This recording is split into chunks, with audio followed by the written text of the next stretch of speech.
Dalay ko ng Ginoo sa lain nga kahigayunan o wagi rason nga dili ta ka himo nini bisan kapitos o kalisod sa og limitasyon nga atong naeksperinsihan karong mga panahon na apan nangita gyud pamaagi no ana gyud ng mga alagad sa Dios. Nining takna dako kayo nga hagit gyud itong kinabuhi ang pulong sa Ginoo nini mga panahon na labi na aniya kita sa gitawag nga panahon nga lisod kayo sa uban pa ni persecution, sa uban pod hard times. Ug ang usag yun nga maapektuhan ang iyag yung mga ministers, ang iyahang mga leaders sa church. Mo nang kining teksto nga gipili nato nga maoy atong patukuranan, tumpak gyud nga mensahe sa Ginoo nining mga panahona. We are in the last days ug makita nato nga daghang kaayo magahagit sa atong kinabuhi, labi na sa atong pag-alagad, labi na sa atong pagkinabuhi diya sa iglesia nga lisod kaayo mag-minister karong panahon na. Limitahan na ang atong pagbisita, ang atong paghimo sa mga pagsimba. Unsaon ta mahimong padayon nga maayong pinialan sa katawhan sa Dios. Flock no, nagipiyal niya kanato. Mo nang ang atong pagkinabuhi gyud sa iglesia, it is a journey. It is a race, no? Lumba, nga di natay kabuoton, ang iglesia nagitumong, na ay daugon, o lisod na. Nining mapanahon na tungod kay ngano, we are in the last days. Sa basketball pa, last quarter na ni, no? Last quarter gani, grabe na ng hugot, bakos na diha ang dula. Or sa lumba sa dagan, duol na kay sa finishing line. Or sa boxing, last round na ni. Munang lisod i-minister kung nanata sa last round. Tungod kay buhos na gid na, tanan kusog, tanan gayod nga atong makaya. Alang lang gayod sa pagdaog nato sa lumba sa kinabuhi, labi na sa gisangon kanato sa Ginoo dinhi sa iglesia. Munang sa atong text, kining making the most of every opportunity, mao gini dako kaayo nga hagit kanato karon. Unsay atong himuon gayod nining mga panahon na kita magmadaogon o makabot gyapon nato sa atong pagkinabuhi sa iglesia. Ngang iglesia gyud gingon diha sa iya mga pulong nga wala gyud makapugong niini. The gates of hell shall not prevail against it. Wala gyud makapugong padayon gyud na mulambo, muhimo siyang buluhaton labi na gayud sa pagdala og mga kalag diha sa tiilan sa Dios. Sa pagkinabuhi nato karon naay gihatag kanato kini nga text. Duha lamang kabutang command sa Ginoo kanato in these last days. Una, mo niya ang atong text Ephesians 5:15 to 16 atong basahon. Be very careful then how you live, not as unwise but as wise, making the most of every opportunity because the days are evil. In NIV version. Ang nindot pod sa King James kay diha. Ye walk circumspectly. Giilisan ka ng be very careful, no? How you live. Walk circumspectly. Mao nang una nga butang nga atong himuon karong panahon na is be watchful. Sa atong paglakbay, no? Sa atong paglakaw nining kinabuhi sa iglesia. Be very careful, no? Mo na ingon diha pagbantay gyud sa atong mga pagkinabuhi sa iglesia. Kanang pulong diha nga gigamit ni Paul circumspectly, kanang pulong nga moingon nga look, see, or be aware, or watch out, no? Watch out, basig mapandol ka. Watch out, basig mahagbong ka. No, munang be very careful lagi gamit ni Paul diha. Susama usab sa bisag asa tang be careful sa imong step sa dagat basig na ituyom makatamak ka. No, munang be very careful tungod kay the days are evil. Ang panahon dautan. Tungod kay naa kita karon sa panahon nga lisod kaayo. Lisod ikinabuhi nga diin ang atong pagkinabuhi malayo sa sala. Lisod pagkinabuhi nga ang atong kinabuhi di ta matintal. Grabe kaayo karon the advancement sa evil karong panahona. Kusog kaayo makita kini sa atong palibot. Mao nang be careful, no? Pagbantay gyud, watchful sa imong steps, sa imong mga pagabuhaton, consider kanunay. Hunahunahon kanunay gyud nato sa atong mga pagahimuon. Pray about what you are going to do. Ampuan gyud nato unsay ayo himuon ani. Mao nang daghan tagbantayan. Una, watch out from drifting. Sa atong paglakaw as a church, unsa ang church sa iyang paglakaw? Naga-advance or naga-atras? Drift, no? Naga-atras, naga-backslide. Sa kinabuhi god sa iglesia or sa Kristiyanong kinabuhi, wala magipaghunong.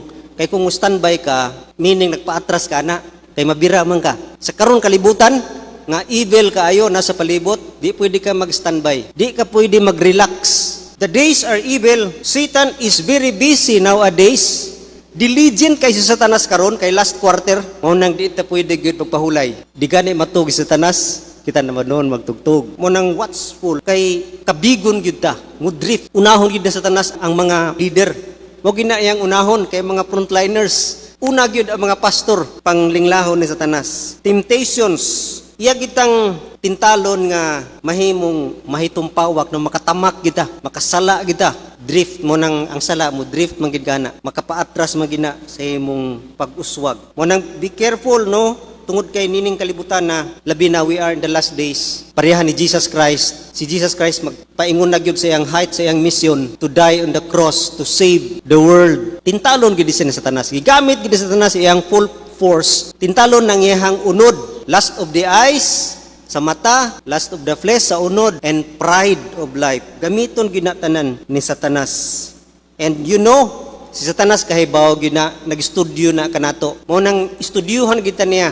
Mo nang be very careful kay si Satan nag-studio sa imong weakness. Asa or kanusa ka atakihon basta masira lang gyud ang imuhang kapasidad o integridad.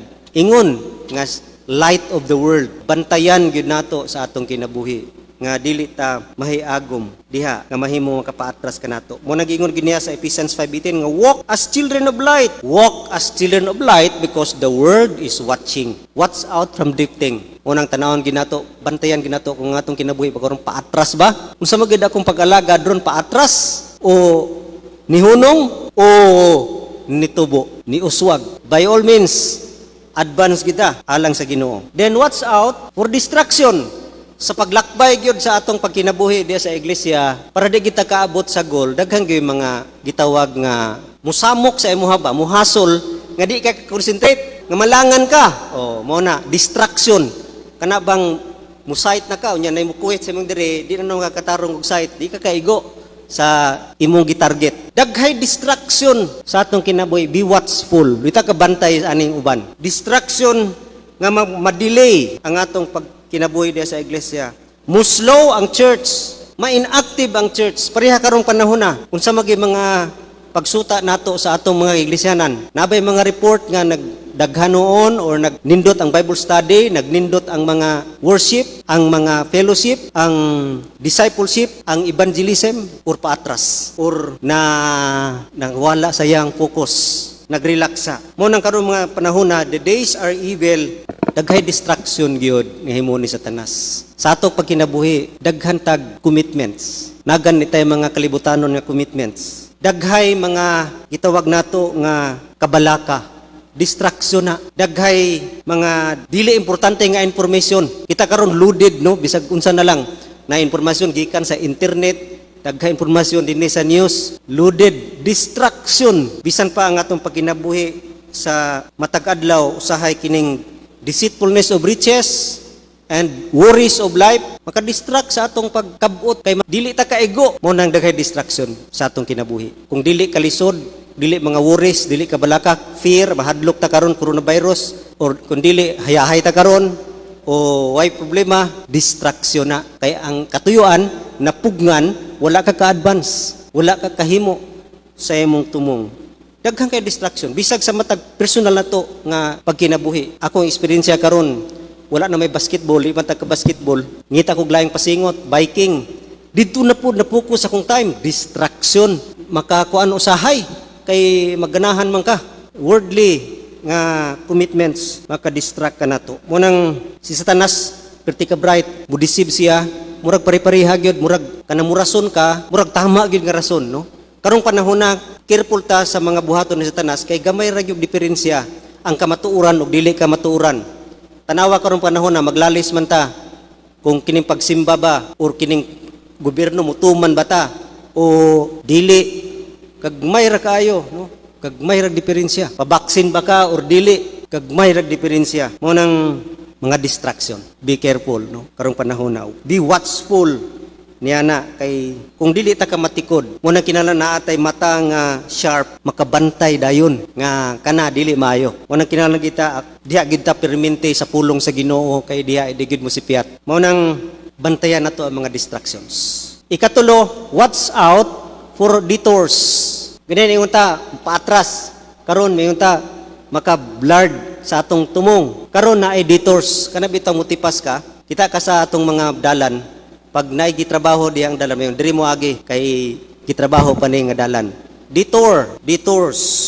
Sa atong pagkinabuhi karon sa iglesia, makita gayud nga usahay ilihis ta ni Satanas sa atong mga tumong. Usahay malain ang atong tumong. Di na gidto mao ang priority. Di na priority ang himaya sa Ginoo. Di na priority ang evangelism, di na priority ang mga butang mao'y priority ni Jesus Christ. Mao nang bantayan ginato na siya. Detours. Kining detours usahay gitawag nig shortcut. Gusto ta usahay og shortcut. Kanang dali ba? Dali ra kadto. Pareha sa temptation ni Jesus nga ingon Satanas, ang gianhin nimo di ba ang kalibutan, imong luwason? Ihatag na ko na sa imuha karon. Oh, simba lang sa kuha. Si, mahuman na ang mission ni Jesus, di na siya moadto sa cross. Shortcut ba? Di na siya ilangsang sa cross. Diretso na niya maangkon ang kalibutan. Redeem the world without pain, without sacrifice, without hardship. Mao nang delikado karong panahon na. Labi na nangita ta perminting gayahay, usahay maadad ng tagayahay, kana mahimo na usahay nga shortcut, di tagustog lisod. Sa mga ministry, gusto tagsayon. Kung ganing usahay, naanad ng tagsakay, di na tagan hagbaktas. Example lang na. Munang bantayan kay sa atong pag-alagad, si Satanas naghaylo og shortcut, dili lisod nga pag-alagad. Way kapoy, walay sacrifice, walay kani karon uso na aircon, hayahay no. Maanad biya ta ani, tinataganahan mo atong simbahan nga dili aircon. Detours nga diin mahimong ma-shortcut. Ministry without hardship. Ministry without sacrifice. Muna karon panahon na uso ning prosperity nga mensahe. Makita nimo sa internet. Alagad sa Ginoo kay panalanginan ka. Mudato ka. Shortcuts. Detours. Prevalent kay karon panahon na. Focus on the blessings. Mo ba'y teaching ni Jesus Christ blessing? It is holiness. Ang focus ni Jesus Christ mo nang yamis repentance and kinsa katumusunod ka na ako. Hiklin gid ang yang kaugalingon. Karon ang pastor gusto na madato, daghay gusto madato pastor karon panahon na. Wala na detour na siya. Shortcuts sa atong mga kinabuhi nga dili ka mahimong epektibo nga iyahang alagad. Unang very careful, watchful no. Nini mga butanga nga diin makaanad ta sa gitawag nga comfort zone. Daghan karon mga iglesia nga komportable na gyud, ang mga membro nga komportable ra gyud diya sa iglesia mo nang dili mulabas sa ilang comfort zone. Ministry is not about mga butang ning kalibutan, it's about faithfulness. Ug ang faithfulness kinahanglan gyud na kalisod. Kaduha, not only be watchful, lastly is be wise. Ingon diha sa B, how you live not as unwise but wise, making the most of every opportunity because the days are evil. Be wise, no? Kaniya pagbantay, karon kinahanglan ka mahimong maalamon. Duha ka butang nga mahimutang maalamon. Una, making the best use of time. Mahimutang maalamon sa paggamit sa atong oras. Karong panahon na, limitado atong oras. Ang simba, ginlimitahan sa sudlon, limitahan. Our time is limited. Labi na nata sa last quarter, gamay na lang time. Nanata karon sa katapusang mga adlaw, gamay na lang time. Ito muna atong timanan. Be wise, kay gamay na lang atong time. Ay napaghunahuna diha nga napay extension, extended 5 minutes sa dula basketball. Wala ta kay balo. Mao nang time is limited, mao nang precious gyud. Matag oras, matag gutlo, kay limitado, bulawanon kayo. Ay usiki ang bula. No sa basketball di napildi ang suns. Dili precious ang time kung di ta mamatay. Mamatay man ta. Mao nang our time is limited. Our time is passing, mulabay lang. Limitado pa, nya mulabay lang yun. Ang time dili ma-rewind. Mo nang tulo ka butang ang di na mo balik. Kanang pana nga imong ginabuhian, kanang imong gisulti, di na mo balik. No? O kanang oras nga nilabay na, di na mo balik. Time passed. Mo nang time is limited, time is passing, tarungag yung gamit ang imong time karong panahon na. Then, our time is uncertain. Wala gyud makahibalo, Proverbs 27:1 nga wala ta kahibalo. Gamay lang ang time. Waabot gyud, no? Passing gyud. Ingon diha sa John 9:4, night is coming when no one can work. Waabot gyud ang gabi nga wa nay magtrabaho. Mulabay gyud ni oportunidad ng atong pag-alagad nini mga taknaa. We are in the last days. Atong pag-alagad ron ang atong mga works ron bulawanon kay na. Make the best use of our time. Kay muabot na baya ang kangit-ngit. Magabiin na di ra bata ka trabaho. Tanawa tong uban nga wa kay magtrabaho karon naabtag COVID na samot wa nagid ka trabaho. Kay limitado man no wa man kayo nag-work katong wa pay COVID. Mo nang mulabay gyud, no? Mo nang di kita makaingon karon panahon na nga I am so busy having no time. Ang time wala makita, dili walay busy nga time kung naa ka sa tama nga priority. Mo nang kung naay priority, naay time. Mo nang kinahanglan karon ang time. The enemy is working diligently ug kinahanglan gamiton ginato tong time.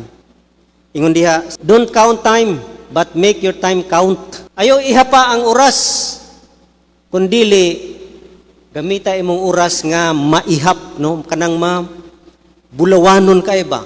It counts. Sa basketball, bisag unsa kag attempt, ang importante nga ma-counted. Ka-20 ka ni tira, kasiyat lagi sa way ayo. Make your time count. Mo na importante. Dili importante unsa ka taas ang atong kinabuhi. Importante unsa ka kwalidad ang atong kinabuhi sa diin kita gid pialan pa nini nga buluhaton. Kinahanglan gid nato atong tama nga paggamit sa time. Mo nang invest what matter most karong nga panahon didto na ta focus sa unsay kinahanglanon gid sa gingharian.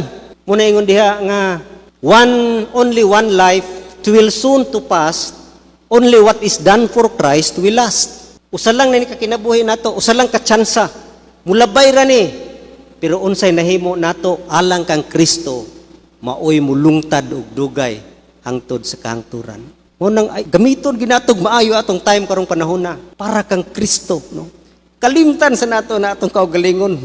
Kalimtan sa nang magasinso ta, mudato ta. Kun dili alang kay kang Ginoong Hesukristo. Unang make best use of time, and kita usab mahimong maalamon kung kita making the most of every opportunity. Making the most of every opportunity. Kining opportunity mo na gitawag nga mga moment sa atong matag-adlaw nga mga circumstances nga that is the best time to do something. The best time mo na kana ang pinaka the best nga panahon nga imong buhaton pero usahay imong gipalabay. Mo gid na ang the best. Pero na mga panahon nga nadala gid ta sa atong garbo, sa atong mga butang sa kinabuhi nga kadtong oportunidad nilabay lamang. Mo nang ingon diha, make the most of every opportunity, but pasabot nga by opportunity. Take advantage, no? Take advantage sa opportunity. Kay di ra ba na mo balik. The days are evil, the advancement of evil, exposed ta karon sa difficult times. Kinahanglan gyud kana nga chance sa gihatag kanato last quarter. We are in the last days. Gamiton ginato na opportunity. Mo nang seize the moment, mga moment ba nga imo gina siyang dakpon gyud, no? I-grab dayon. Ay na pagunahuna, kay magunahuna pa ka na mawa na nga opportunity. Mo nang be wise in making the most of every opportunity.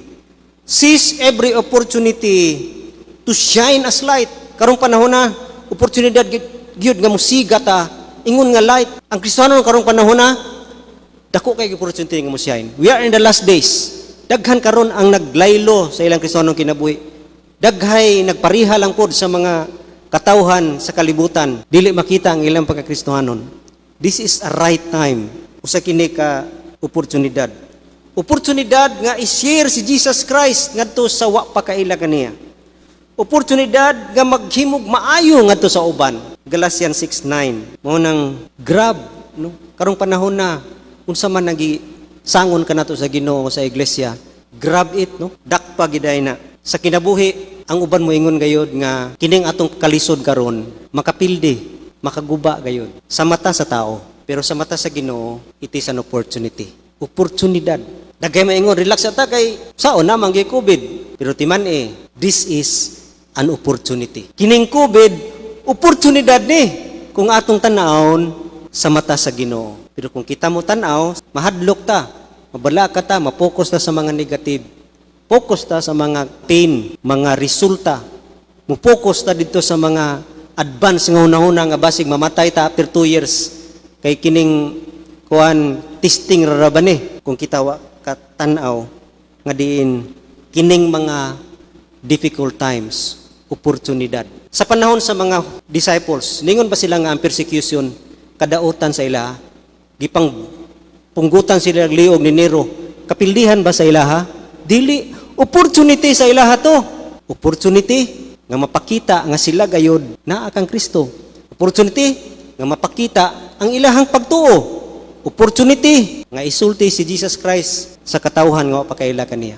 Opportunity. Mao nang kining COVID, opportunity ni siya. Ngano? Kini kung naatas kalisod, labi na kini mga persecutions, kining mga problema sa katong pagkinabuhi karong mga panahon na. Ang mga tao, mangita og Ginoo. Mao nang ang tao, dali ra kaayo nimo sangyawan. Di para sa unang una-una sa tao, tuwa sa mga kahilayan. Karon kayo may kahilayan, kun dili kahadlok man na sa ilaha, mangita Ginoo. Mo nang opportunity, di gina mo mobalibad ang tao. Ma-emotional pa na sila. Mo nang opportunity gayud nga diin karong mga panahon na kita makapadayag sa mensahe gayud labi na ang kaluwasan. Mo nang sa mga kalisod sa kinabuhi ang mga tao nagahuna-huna, no? Nagawander. Makita nimo nagahuna-huna sila kinabuhi. Sa una kung napa sila kalipay, wala na maghandom, dili na magmeditate, no? Dili na maghinuktok. Pero karong panahon na mga tao naghinuktok. Mo nang oportunidad yun kayo. Mo nang sayang kayo kung ato laning si Piaton. Nini mga panahon na we are in hard times. Opportunity gini. Mo ning grab. Dili noon ang church mahimong inactive kundi mas mag-active pa ang church karong mga panahon na kay dako kayong oportunidad nagihatag ka nato nga ang Ginoo mailhan tungod kay diha sa kalisod, no? Daghay mga tao mangita Ginoo. Daghay mga tao mahadlok sa Ginoo. Mo nang evil days dili gyud ni kadautan tanan, no, sa atong kinabuhi kun dili kini oportunidad alang sa mga katawhan sa Dios labi na sa mga alagad. So dalay gyud ng Ginoo nga diin kita gayud nakaangkon ini nga imperative nga gihatag nato sa Ginoo nga be watchful and be wise. Karong panahon na focus, no, and grab every opportunity nga kung kini paingon sa gingharian sa Dios o kini iyang kabubuton o kini iyahang plano, part sa big plan niya, di kita mahadlok diha. Di kita magpabilin sa atong mga iglesia nga mahadlok o dili mubuhat sa buluhaton, kung dili magbadasigon kita, magmainiton tungod kinasayod kita nga kining tanan, apil sa dako nga plano sa Ginoo, labi na pagpauswag sa church. Ang church, wala mo daghan kung wagi persecute. Kung wala sila gilutos, nara sila sa Jerusalem. Ang church, sila ni Paul, sila ni Peter, wala managhan kung wala sila gilutos. Sa dihang gilutos sila, nagbahin-bahin, o di nanangyaw, o di didaghan ng church. Muna sa itong pakinabuhi in these last days. No? Focus, be careful, kay daghay, focus sa tanas sa paglingla ka na to, pagbiktima ka na to, unya, be wise. Be always, kanunay kita, naas ka matuuran. Ang Biblia, gyud kanunay itong basihan, o di ginato sayangan ang mga panahon.